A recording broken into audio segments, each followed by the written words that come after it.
وروى النسائي وأبو داود والترمذي بسند صحيح قال رسول الله صلى الله عليه وسلم: من سكن البادية جفا، ومن اتبع الصيد غفل، ومن أتى السلطان افتتن.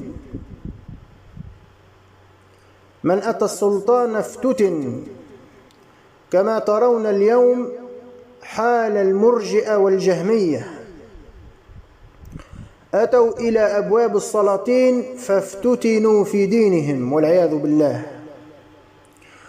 قال قتادة رحمه الله: العلماء كالملح، إذا فسد الشيء صلح بالملح، وإذا فسد الملح لا يصلح بشيء.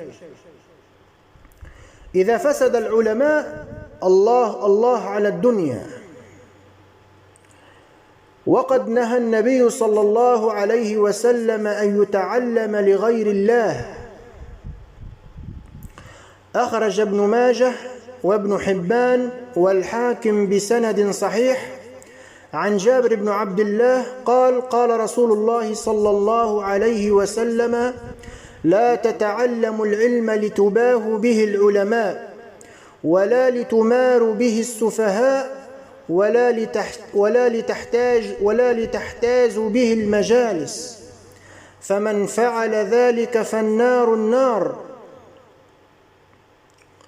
واليوم للأسف وكل الأسف أسماء رنانة وأصوات طنانة لا يقولون إلا الباطل والعياذ بالله، فالنار النار.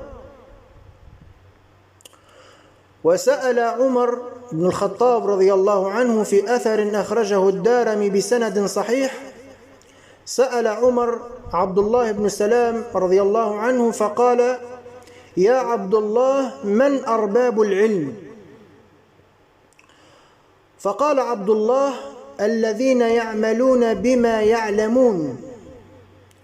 فقال له عمر: وما ينفي العلم من صدور الرجال؟ قال: الطمع وحب الظهور. وأخرج الدارمي كذلك بسند صحيح عن أبي بن كعب رضي الله عنه قال: تعلموا العلم واعملوا به، ولا تتعلموه لتتجملوا به، فإنه يوشك أن يأتي زمان يتجملون فيه بالعلم كما يتجمل الرجل بالثوب أو بثوبه.